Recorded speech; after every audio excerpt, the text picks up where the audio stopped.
Coming up on the CHGO Cubs podcast presented by Toyota and Bet365 Jackpot, we are live from the Potawatomi Hotel and Casino in Milwaukee. Will the Cubs blow out the Brewers for the second straight game? Can PCA and the Cubs avoid the Jose Quintana revenge game? I say double down on Cubby Blue. We're going live next.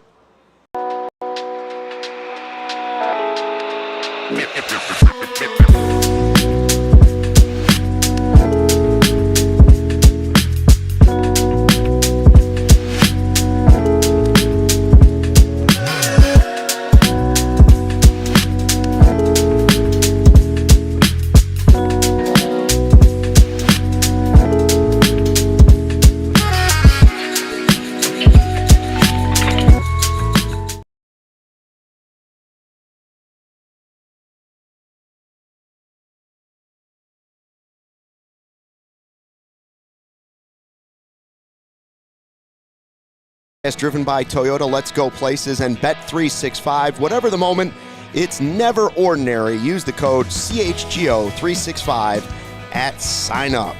Hello and welcome from the Potawatomi Hotel and Casino in Milwaukee.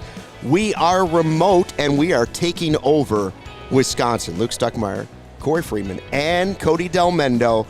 Sarah running the ones and twos. We are live, and thanks to our friends here at the casino, they have set us up. We have a lunch buffet. The brownies are spectacular. We have diehards everywhere sitting in front of us that came here, and they've got $100 free in casino play because they signed up for our great deal. Some are staying right here at the hotel. And we have Cubs baseball getting ready to take on the Brewers after blowing out the Brewers 10-0 in Game 1. So I ask you, what was your favorite part of last night? Well, Luke Stuckmeyer, is it whenever PCA hit the first homer or the second homer? The second homer is where the fan got mad and dropped the F-bomb? Yeah. That's my favorite part. Yeah, I think I broke a record for most engaged tweets / Instagram posts / TikTok for that video. That was cool. All I know is that we were taking over Wrigley North, and they were chanting, "Let's go Cubbies" in the 9th inning. And I cannot say this enough. I live. It fuels me to hear that at Wrigley North because it's been too long since we haven't really been truly owning this place like we should. And so tonight, got a chance to win the series and another demon to exercise because we must do everything we can to avoid the Jose Quintana revenge game, brother. My favorite part of yesterday was the Brewers playing games with the opener, the starter, and the Cubs offense not taking that. They were ready for the task. They were relentless, taking walks, hitting homers, stealing bases. I mean, they just look relentless. That's what we wanted to see for years, really, from this team. Take advantage of good matchups, favorable matchups. Don't get diced up by guys that were, every other offense was taking advantage of. Just a really nice showing in their first game, not only in Milwaukee, but against the Brewers all year. And mentioning just PCA, that's not fair to Michael Busch or, Ian Happ and Kyle Tucker got it started, man. Nico with a clutch hit. Michael Busch hit a grand slam, right? Right, yeah. Okay, just checking. He hit a grand slam, and, I'm sitting here talking about PCA. And he's not playing today, by the way. Right, which we can talk about. We will discuss. But all across the lineup, man. Well, and, look, really important for these next two games, tonight and tomorrow, Ben Brown, not only 6 innings, doesn't walk anybody. When you get a big lead, so important to just throw strikes, especially after his last start against the Phillies. But he goes out there, not only gives you 6 innings, but keeps that big lead. So the Cubs are able to just say, hey, Chris Flexen, you go finish this game. We're not going to use any of the big dogs tonight. Really sets you up nicely for the rest of the weekend. You can sell out to win a close game today or tomorrow because your big dogs didn't have to pitch yesterday. Right. That's huge. Ben Brown is unhittable away from Wrigley. It's at Wrigley that he has his problems. The splits are crazy, really, how good he's been away from Wrigley Field. It's that, and also he likes pitching here. Yeah. Because his last appearance before facing Milwaukee yesterday was the 7 no-hit inning game that we talked about a ton in the offseason when we would bring his name up. So he followed that up with another great performance. But let's be real also, like when you're up 8-0 after 2 innings, it's kind of easy to go out there and just throw strikes. Maybe for him it's not, because that's kind of been his problem with command being a problem so far this season, but I certainly thought it was a growing start for him, because we've seen it's been a mixed bag. He was awesome in LA, he was bad against his last start before this one, but a nice little bounce back here in Milwaukee, divisional game. And, I'm looking for the next one. And I said this before after the last bad start, was like, we got to ride this guy a little bit longer. And I'm happy I said it, and I feel justified with what he did last night. Well, and look, it's one of those things where you lose Steele.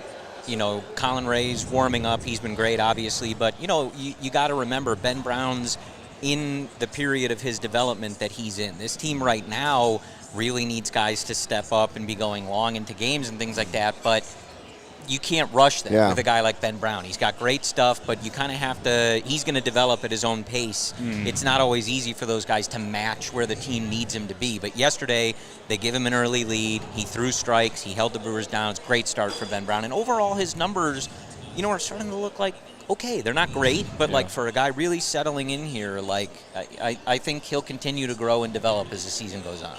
I can't say enough about the group of people we had come out for this. We asked for sign-ups, and I think we have over 30 people that aren't even employees, and all the employees we have here, but we have at least 30 fans here that came out, made the trip up to Milwaukee, are going to hang out, watch the Cubs game, and I hope they get to see PCA do it again.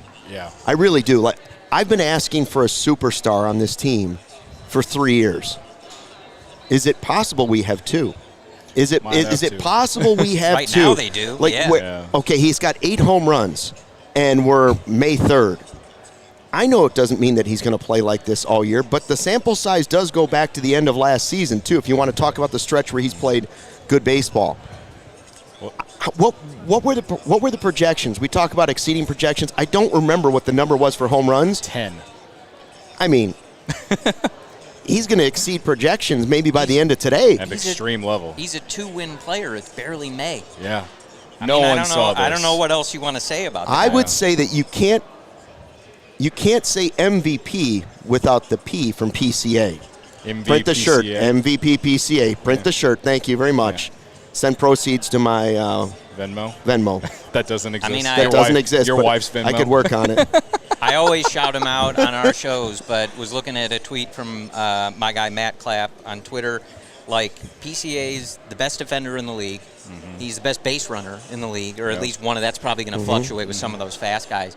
And, right now he's top 15 at least in a lot of important offensive categories. Whether he keeps this up, we'll see. But we knew what the floor was, and you're looking at the ceiling. And it's extremely exciting. And we were talking about it, too, on the way here. He's hitting, he's got a couple homers this week that are bad pitches. They're out of the zone, or they're really tough pitches to hit, and he's taking them deep. It's hard not to be getting carried away, because he's going to be an elite defender. He's going to be an elite base runner. And right now, he's been one of the better hitters in the league from an overall value perspective. It's rather exciting. Brendan said this on our show a few weeks ago. You brought in Kyle Tucker to be the star and be the MVP level player that he's been, and he's doing it. And PCA, your young stud, is showing he might be in that conversation too. Yeah. I don't know if you can give credit necessarily to Tucker for what PCA is doing, but PCA gave credit to Kyle Tucker for what the Cubs are doing, right? I'll give Kyle Tucker credit for it. Yeah. He gave Ian Happ a lot of credit in like the Apple TV postgame, like immediately, even before is when Daniel Palencia threw the Gatorade on him. Like he raved about Ian Happ being the leadoff man. Being a great leadoff hitter. Right. Yeah. Like they finally figured that out. Right, yeah. right. And he could be saying, hey, I should be there. He could be saying but that. He's not. He's like, Ian Happ in this spot, he is setting the table. He just gives you great at-bats, and I love that another player of his caliber and is getting a lot of attention, giving someone like Ian Happ that praise, because no one talks about Ian Happ. Nobody's saying as Ian goes, we go. Right. Nobody's saying as Happer goes, we go just yet. Right. But to your point, though, like in the post-game in the locker room, he was talking about, he said it's so easy to hit in this lineup. And that's not just on Kyle Tucker. Of course, Ian Happ's been pacing the lineup, great on-base guy at the front. Seiya Suzuki's been one of the best hitters in the league since August of 2023. But this is why we harp so much. I know some people are scared of big contracts or the price to get guys like Kyle Tucker, but there's a reason that we harped on needing the star. Not only do you get his production, but he deepens the lineup. Pitchers have to change the way they approach the lineup. He makes everybody better in the lineup as a result because of his presence, not only just his production, but just his presence in the lineup. And so much we talked about. They have a lot of good players. Ian Happ's a really good player. Dansby Swanson's a really good player, even if he's inconsistent on offense. These guys don't have to shoulder the burden now of being the guy and carrying the offense all through this time. Kyle Tucker's going to do that. You can just enjoy these other guys in a more complementary role around Kyle Tucker. It's why we talk so much about like Mookie Betts and Freddie Freeman and the Dodgers. Like nobody cares who's hitting 8 and 9 for the Dodgers because sometimes those guys might slump, but those guys are going to carry you. And that's what Kyle Tucker brings to this offense, and that's what this team was missing.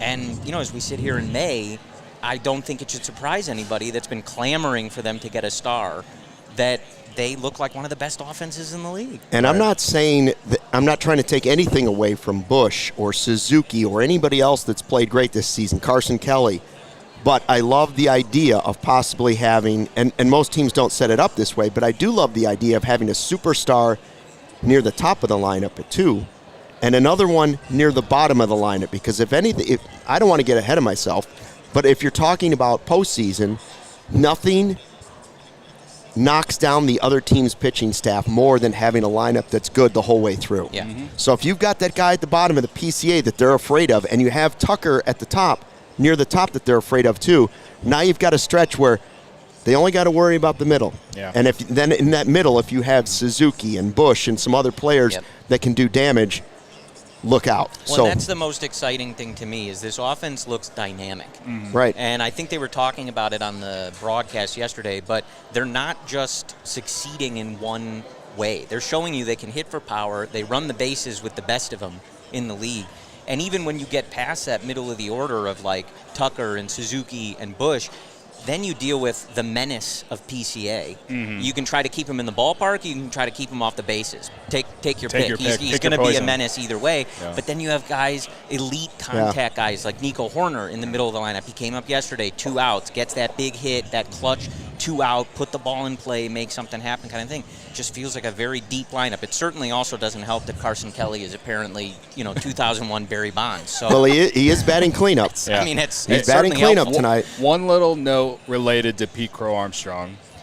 Since Mark Feinsand sent that tweet about the contract extension, all right, PCA, and he turned down his alleged 75 mil. He turned down the alleged 75 mil. PCA slash line 333, 343 on base, 812 slug with a 217 WRC plus, and a pay the man. And a 478 isolated power, 48 weighted on base average for all the other nerds.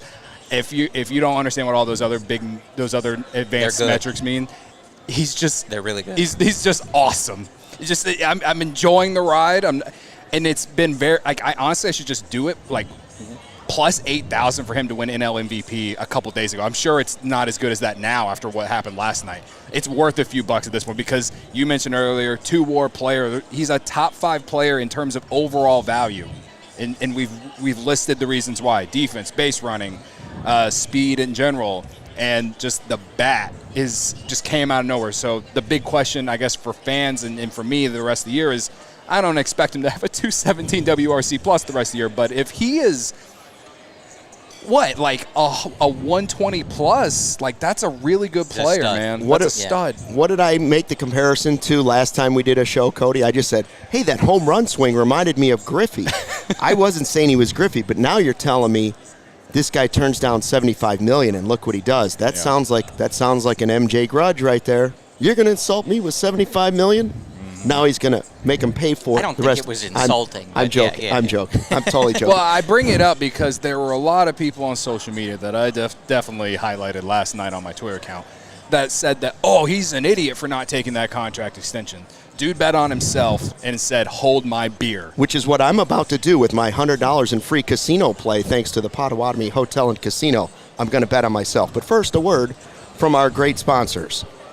Summer's going to be here before you know it. Is your home's air conditioning up for the challenge? Four Seasons Heating, Air Conditioning, Plumbing, and Electric has been serving the Chicago area for more than 50 years. Now's the time to get your air conditioning checked out, and Four Seasons experts are ready to help you with AC installation, maintenance, and repair. Now, 2024 was officially Chicago's hottest year on record. The heat index even reached 114 degrees at O'Hare. Man, there is nothing worse than being hot in your house. When it is hot and humid, you want to know that your home's going to be cool and comfortable. Just because you have to sweat out a few Cubs games at night watching these games doesn't mean you have to sweat in your house. Four Seasons expert technicians ensure you always receive reliable service. So schedule your Four Seasons AC tune-up today. Save $50 and enjoy a 1-year, no breakdown guarantee. Your trusted local experts are Four Seasons Heating, Air Conditioning, Plumbing, and Electric. Visit fourseasonsheatingcooling.com for all your special offers and money-saving coupons. That's fourseasonsheatingcooling.com.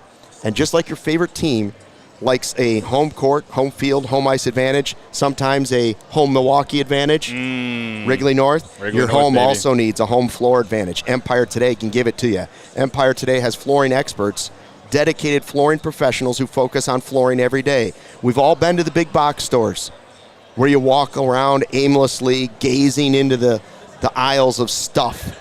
And the guy you could be talking to might have been selling sinks the day before, and he might have been stocking light bulbs the day before that. Probably selling toilets tomorrow. Empire Today lives and breathes flooring. So they're going to be with you every step of the way. It's a whole different ballgame. Their flooring experts bring the showroom right to your home. You get clear, upfront, and all-inclusive pricing, plus you can schedule that installation as soon as the next day. Nobody likes to wait. So schedule a free in-home estimate today because some things are just better at home. CHG listeners can receive a $350 discount when using the promo code CHGO. You heard me right. I said $350 off with the code CHGO. Restrictions apply.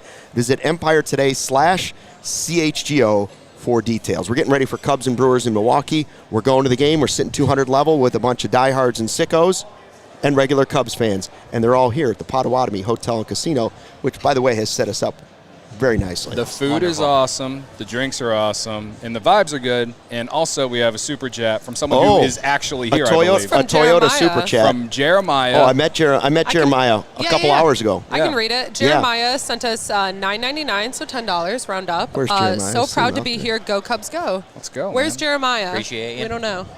He was. I don't see him right now. He is here, but we appreciate He was here early. Came all the way from Nashville. Oh, yeah, I talked to him. Diehard Cubs fan. Brought his family with. Signed up for the plan. He is one of our diehards. Yeah. And he goes to a couple games a year. Farmer. Lives on a farm in Nashville. I met him at Murphy's last year with his son. That's right. That's what he said. Yeah. Well, they're back. And his brother's with him, too. We were talking about signing Kyle Tucker. We'll save that private conversation for later. So today is, as we mentioned earlier in the first segment, Taillon versus Quintana. Cody, I ask you this tricky question.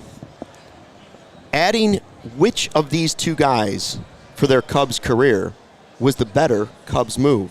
Was it trading for Quintana, who won a playoff game, helped take them all the way to the NLCS against the Dodgers, but it cost you Dylan Cease and Eloy Jimenez, who's almost out of baseball? Or was it just signing and giving the money for Jameson Taillon, who's had some downs, but in general has sort of been Mr. Steady for the Cubs? I mean, I hope by the end of the year I can confidently say Jameson Taillon. Yeah. I mean, you mentioned Quintana helped them win a playoff game, and the team was, his 2 years and 1 month of being with the Cubs, they haven't made the playoffs. And I wouldn't even say that's his fault, maybe in 2023, but their expectations weren't nearly as high as they were going to last year. But he had a bounce-back year last year. He showed up for the 2024 Cubs. He's not the reason that they missed the playoffs, in my opinion. And he's off to a decent start this year. Had a bad start in Arizona to start the year, but I think since then he's been pretty solid. He is steady. He gives you 5, 6, sometimes 7 innings most of the time. Sometimes he can get a little hit around, but he finds a way to still give you 5+. And considering where the rotation is without Justin Steele, I think that's incredibly huge. And I think he's always trying to find ways to improve, too. The fastball velocity is up this year. They've been talking a ton about it on Marquee. And I think his veteran presence is important. I genuinely hope we can say by the end of the season that Jameson Taillon was better than, trading for Jose Quintana. Yeah. And the Quintana situation is a lot different because you were in World Series contention and you were trying to put your team over the top and go back for back-to-back World Series, and I'll never truly be mad at the Cubs for trying to do that. I think you can make the argument, and Luke, you love to do this, of they should have got Justin Verlander instead. But that's true, but it's besides the point. It's besides the point, and that's not Jose Quintana's fault. You know what I mean? I always thought Jose Quintana was solid for the Cubs. He just didn't live up to what the Cubs wanted him to be, which was a number 1, number 2 starter. If they had developed pitching and all this, wouldn't have had to do it. Yeah, and Taillon hasn't either. There were some people that said, well, he could be he has the talent to be a 1 or a 2 when they signed him. We haven't seen that, but we've seen him be a real steady 3. Yeah. Now Quintana, on the other hand, this season, I know we're trying to avoid the revenge game today, but he's 4-0 with a 1.16 ERA, something like that. He has allowed 1 run or fewer in every start this season. So we were sold on the fact that he was going to be a Maserati. He turned out to be a Buick, and today, for the Brewers this season, he's been the all-dependable, all-affordable Toyota Camry. I'm hoping... And there's nothing wrong with that. I'm hoping that today this team continues to show us that they are indeed different than what we've seen, because it feels like the teams of the last few years would get diced up by however old Jose Quintana is now. Would. And it's one of those things. His ERA is obviously in the low 1s. Some of the expected stats, his FIP, if you're into that stuff, suggests that he has not quite been that good. I think those numbers more in the mid-3s or 4s. But this team has shown us that, hopefully they are not going, again, same as yesterday. Not that this is necessarily a favorable matchup, but, Quintana's been fine for the last few years. It feels like the guy you should be able, the way this offense has been going, should be able to have some success on. And if they're able to come into Milwaukee, win a game like yesterday, beat Jose Quintana with, again, the way that he's been pitching, it would sort of really get us going on, all right, this team feels different. They certainly look different. Everything about them feels different than the last few years. And beating up on Jose Quintana, not, giving Jose Quintana 8 shutout innings or something like that with 12 strikeouts, because that's just what it feels like last couple years we'd be talking about. Yeah. I'm looking at his baseball savant right now. Expected ERA of 4.44, expected batting average of 284. Fastball velocity is around 90, so 7th percentile. I could keep going, but it's majority blue. Now, his breaking run value and his pitching run value are all in the red, and I think that's probably where his value has come. But like Corey said, the peripherals or the under-the-hood stuff doesn't exactly suggest that this should continue. And we've talked about this stuff with other pitchers before. Javier Assad is a guy that I think is a good example. At times, Javier Assad, he gives you the results that you want, but we also see him come back because of negative regression. So one might say, Luke Stuckmeyer, considering the hot start that Jose Quintana has had, that he's due for a bad one, brother. Well, and hopefully it's at Greg Bragg's field. Yes, at Greg Bragg's field. I think, too, one of the things, I'm not sure how he's going about it exactly this year, but one of the things when Quintana was a Cub was he nibbled a lot. He would nibble on the edges of the strike zone, and if teams were patient, a lot of 3-2 counts, trouble putting guys away, and then he'd miss that pitch right off the edge, walk guys, bad timing for a hit, things like that. This Cubs offense has looked really well suited to take advantage of that. Guys like Kyle Tucker, if you're nibbling, they're not going to let you do it. If you come in the zone, they're going to take advantage. If you're missing, they're going to let you miss, and they're going to take your walks. That's something we've seen from this team all year. So that's what I'm hoping in this game. Whatever Quintana's giving you, this Cubs offense has looked up to the task to take it. If you're coming in the zone to avoid walks, they're going to mash you. They're going to take advantage of that. That's what Carson Kelly's biggest success, just as an example, has been this season. He's not chasing. You come in the zone. He's hitting the ball hard. He's hitting it in the air. Yeah. And so that's my hope, is if Quintana's nibbling around the zone, they continue to be patient, they take their walks, and it's not something we have to worry about. Nobody likes a nibbler, Corey Friedman. At a salad bar, I'm a nibbler. At the dessert bar, I'm aggressive. And that's how you know what you 3-0 green light. That's how you know what you like. And Cubs, when you have a Cubs player, you like the guy that's aggressive. You want your Cubs pitcher to be aggressive, not a nibbler. So that's why things didn't go great. Now Justin Turner is in the lineup batting 5th. Yeah. Behind Carson Kelly, who's batting cleanup today. Why is Michael Busch not playing after he hit a grand slam last night? I only ask this because I understand that the matchup might not be great for Busch against Quintana, but has any matchup been good for Justin Turner this year? No. It's not. We looked it up. It's not like his numbers against Quintana career, 29 plate appearances, 278 batting average, and 813 OPS. It's not like Turner owns Jose Quintana. I'll just say that I don't disagree with what you're saying. After Michael Busch hit a grand slam yesterday, yeah, I think. And I'm sort of asking a question. Like, I trust Craig Counsell if that's what he wants to do, but I am starting to. My leash for Justin Turner's lack of success is starting. It's also the number one reply when you look at the lineup. It's what people want to know. But I guess the point I'm getting to here is, you have to play Turner in certain matchups if he's going to be on the team. If he's going to be would you rather him just sit on the bench, or?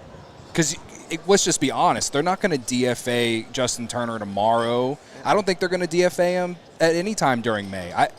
I will be surprised, and the only reason that I say this is because, yes, they option guys to Iowa. Like when Luke Little came up and he was terrible, they option. He has options. Justin Turner's making $6 million. He's 40 years old and he's on a major league contract. Yeah. So his option is to go home or play baseball. Exactly. Yeah. So it's like. I think, and again, I don't agree with it in this particular instance because, I want to play the guy that hit a grand slam yesterday in the lineup. But I think in this particular case, Counsell's like, okay, this guy's got good numbers against Quintana's career. He's right-handed back. Quintana's actually, I think I looked at his splits today. He's actually been better against lefties than he has righties, which is not surprising, I guess, for a left-handed pitcher. I believe I read those correctly. I could be wrong. Correct me in the chat if I'm wrong. But because of this matchup, I think that's why he's in there. But if, for the sake of just of not complaining about him just being in the lineup, I think it's fair to be a little annoyed that he's batting 5th when he has been as bad as he has. And PCA has been who he is, and Horner has been as good as he has. And heck, even Swanson's been on a hot streak since they went on the road trip. Yeah. So why is Justin Turner hitting in 5th? But we're consistently playing who's ever playing third base at the bottom of the lineup because they've consistently been bad. Is it just because of the track record, the name, all that? Sure. But, let's call a spade, Craig. Come on, man. He hasn't produced. He doesn't have an extra base hit. I know Brendan didn't shut up about that on you guys' show on Thursday. He had heat maps for it. Right. I think that, to me, that's the bigger question. This is one of those areas where I think it's that disconnect between – what we as fans see and what's easy to kind of react to and what the front office is kind of thinking. They obviously had a vision, and I'm not defending this. He's shown nothing. I said even on our show the other day, it would be one thing if he was hitting 150, but he was popping a homer every so often or anything like that, and you were kind of justifying that. If he was giving you Patrick or if he Wisdom. was a great defender or something like that. But he is really showing you next to nothing. Yeah. And so I'm with everybody, and I don't love seeing him hit 5th. I think with Busch, second full year, they're just being protective of when they want him in there and trying to put him in the best place to succeed. I want to see him, the only way to grow against left-handed pitching for Michael Busch is to play against left-handed pitching. But I think they clearly had a vision with Turner. He had a solid year last year against both handedness, and they're trying to, they paid him the money, they brought him in. They likely have a certain leash that they're willing to go to see if that is going to come out. And then they'll make the thing. I understand everybody's impatient about it. I know, Busch hits the grand slam. I get it. I'm with everybody. I think as far as the lineup construction, certainly when he was hitting 3rd or 4th, I was like, Craig, come on. I'm not a lineup guy, but Craig, what are we doing? What are we doing? I think with the bottom portion of the lineup, especially after Dansby's had the success, I waver on that. I know the instinct is PCA's doing this, move him up. I'm not saying his success is tied to where he's hitting, but I have a very much leave well enough alone kind of thing. He's succeeding. Nico's doing well in that spot, and the lineup feels really deep. as a result. So part of me is like, you know what? This team is scoring 10 runs like every other night. I don't really care. Hopefully where not Justin every Turner other hits. night tonight. And I feel like, today's one of those. Yeah, nights. hopefully not. I feel like with Turner, they have a leash in mind, and if he continues not to show anything, they're going to cut it. But that's what we all said when they signed him. Like, fine, but if he's 40. If he looks 40, try to identify that quickly and make a decision. And when I said that I don't think they're going to move on right away, I said on the show a couple days ago, I give him through May because of the name and all that. And the fact that he doesn't play every day, he's a bench player. He's not Trey Mancini. He's not Eric Hosmer. He's not Tucker Barnhart. They're not running him out there. They're not running him out there every day, right? And they know Michael Busch is their guy. He didn't play against the last lefty. Right. So they're aware of this. So that's why you have to play him, but you have to be very selective. And my thing is, he's not performed enough to explain realistically why he should be hitting. You got to see something. Yeah, you got to. But I do think. I don't love the fifth, but I don't mind him starting instead of Busch if it's a bad matchup for Busch. Well, and what we were talking about before, like with Quintana, if he's nibbling things like that, that's what you brought Justin Turner in to help you with. He's a really good plate approach guy. And that's one of those things. We got to start seeing that, even if it's just taking walks. We got to see something, or the front office really isn't going to have a choice, especially with the way some of those guys in AAA are performing. They play different positions, et cetera, but you've got guys that are kind of banging on the door with their hitting. So I think that push comes to shove moment might be soon. I'm not really sure. We have to take a quick break, but I've got a game for us after this commercial break. Get ready for it. And I have a question for you. Have you ever tried to buy a home, get a loan, or just deal with money stuff in general? You know it can be a lot.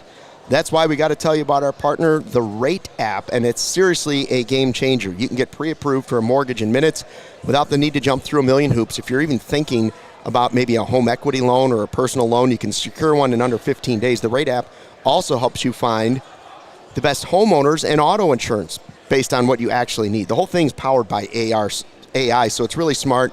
Saves you time and money, and it's something that's an unexpected bonus here. They also have 800 free wellness videos. Who knew? Stuff like meditation, breathing exercises, stretching, basically tools to help you feel better and mentally and physically. So if you're stressed out about a possible loan or a mortgage, seriously, then just let the Rate app handle it. Once that's covered, then you can hit one of their free wellness videos to chill out. That's one app that helps you with both your wallet and your well-being. Download the Rate app today to get started.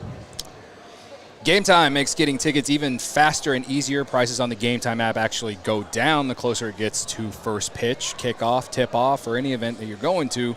With killer last-minute deals, all-in prices, views from your seat, and their lowest price guarantee, Gametime takes the guesswork out of buying MLB tickets. It's the official ticketing partner of CHGO Cubs podcast. I tell people this all the time. I get on the red line at Argyle, I get off at Addison, I bring up Gametime and check the prices, and then I wait until close to first pitch, maybe an hour before sometimes, because I like to go in a little bit early because I'm a real sicko and I like watching batting practice. I like seeing I like getting the vibes of Wrigley Field before the game, right? But if you're on your way up here, if you're watching us right now or whatever, you're in Milwaukee right now, I'm sure you got Gametime up and following, because I guarantee you're going to get the best value the longer you wait. So that is the key thing about Gametime to me that makes them that puts them over the top of any other resale site. All right, they have zone deals, which is when you save even more when you choose a section and let Gametime choose the seats. They have all-in pricing. You toggle that feature, shows the total up front with no surprise fees at checkout. No one hates a bait and switch like me and Luke Stuckmeyer, probably Corey Friedman as well. And you get a panoramic view from your seat in the app before you buy with the seat view option as well. They have the lowest price guarantee, or Gametime will credit you 110% of the difference. Purchase is covered with the most flexible customer service policy in the ticketing industry with Gametime ticket coverage. So take the guesswork out of buying tickets with Gametime. Download the Gametime app, create an account, and use code CHGO for $20 off your first purchase. Terms apply. Again, create an account and redeem with code CHGO for $20 off. Download the Gametime app today. Last minute tickets, lowest price guaranteed. Getting ready for Cubs, Brewers. We got a road trip here. We came up to Potawatomi Hotel and Casino. They have set us up and our diehards with a great lunch buffet, $100 free in casino play for those of us that are 21 and older. Drink tickets was part of our deal. A lot of us added on game tickets. We're sitting 200 level and hotel stays for tonight. We got people gambling already, too. Oh, Emma yeah. just came over to me saying that all the girls are playing the slot machines right now. Oh. Listen, Yeah. the Making first money. the first The girls shuttle's are, leaving. The first shuttle's leaving for the ballpark at 4:30. The second one's leaving at 4:50. I got a lot of time to blow $100 in casino play. I got a game for you. Go ahead. I just Tony. wanted to give a shout out to a few people in the YouTube chat who are tuning in with us today. We hadn't really acknowledged a lot of them outside of the super chat. Evil Wax. I acknowledge that. Gary was waiting. Was Gary waiting? I didn't Gary see was waiting earlier. Okay. Sean Caselli, fellow diehard. I see my guy Blake is in here talking about Johnny Long being an option at first base if we're going to do the platoon thing when we're talking about the Michael Busch and Justin Turner thing. I don't necessarily hate that if we're still trying to hold back by Steros for a little bit. I appreciate you all for tuning in with us on a Saturday. Glad to have you. Go ahead. Our buddy Law on the Draw, by the way, just chopped in on the chat and said, please stay away from the escalators. Stay as Oh, far message- away from the message escalators. received. We're in the 200 section, Yeah. and I've made it very clear Stairs. to our GM Jake that I will not be on the escalator. I will be Stairs. on concrete only. Concrete if it's only. not Stairs concrete, only. I'm not touching I'm it. more likely to take Bernie the Brewer's slide down to the next level I don't than trust that either. They got to screw that in. I mean, I don't trust that. All right. Speaking of the Brewers, okay, we got like 5 minutes left on this live show. I want to play a little game of Cub, Brewer, or both. Okay? I'm just gonna give you some clues about guys that played for either the Cubs, the Brewers, or both. And are we just saying Cub, Brewer, or both? Well, you try and guess who it is. The first one's easy. Who was my analyst on Cubs pre and post game live for a lot of years? We had him on the show many times when I was doing Cubs pre and post game on TV. Who was my analyst? He played for both. Dan Plesac played for both. Started with the Brewers, then ended up with the Cubs. Here's one you'll never guess. Jeremy Jeffress.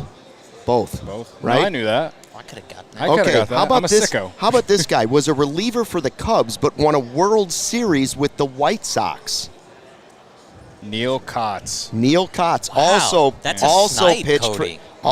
for the Milwaukee Brewers. All right, this guy is known for playing mostly with neither of these two teams, but he played for both of those teams, the Cubs and the Brewers, but he's known for a totally different team. Loved to play in the outfield so that he could run back in the outfield. Oh, Jim Edmonds. Jim Edmonds. He Jim played for the Edmonds. Brewers? Played for the Brewers very briefly. Wow. All right. We're worried about third base. If there's a black hole on this team, it's the wishing and hoping that your top this prospect. one's Aramis Ramirez. I Okay, already it's know it Aramis is. Ramirez. That Aramis one I Ramirez. knew.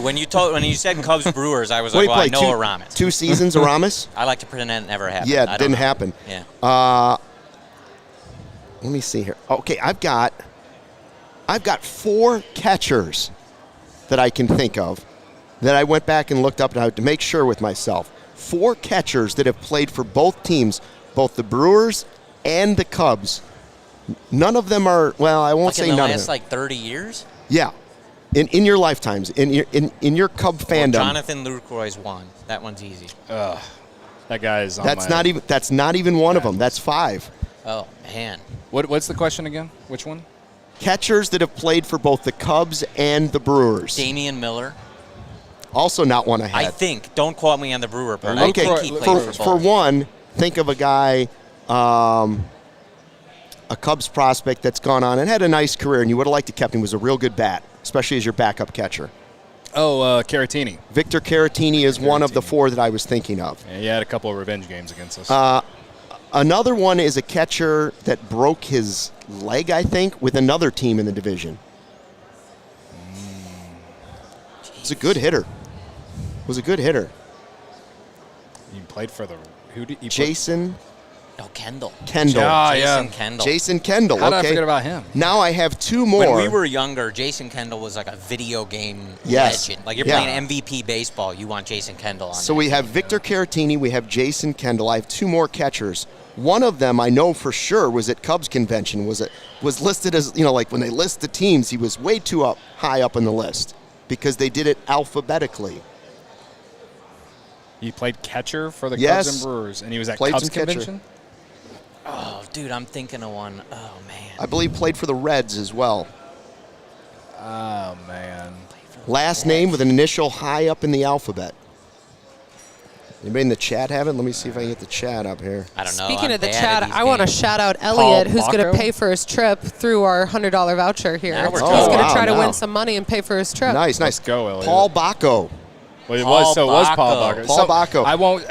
That's Sean Caselli. Shout out to Sean He guessed guessed it. it. And He guessed there's it. another one in the B's. A weird trivia for me to show how much of a nerd I was even when I was 13 years old. You know those Sporkle quizzes where you like guess certain things? You like type in the thing and there's like a timer. I don't do them because I don't do quizzes. I wrote them an email one time because they had the wrong answer, and the question was which player on the Cubs made the last out of the 2003 playoffs against the Marlins. They had the answer as Damian Miller, and I literally wrote them an email and was like, this is wrong. It was Paul Baco. Because you were so hurt. Nice. I was there. I watched Yeah. it live. I mean, I was like, no, I remember that pretty vividly, unfortunately. All right, this other catcher that I have goes by another name. Many people call him by another name. A nickname, a catcher, played for both the Cubs and the Brewers. A nickname. Yeah, he goes by a nickname. A lot of people call him by his nickname. First name and last name, each kind of mixed around to something else. Maybe another language, if you will. I'm blanking. I'm not good at games Hank like this. White.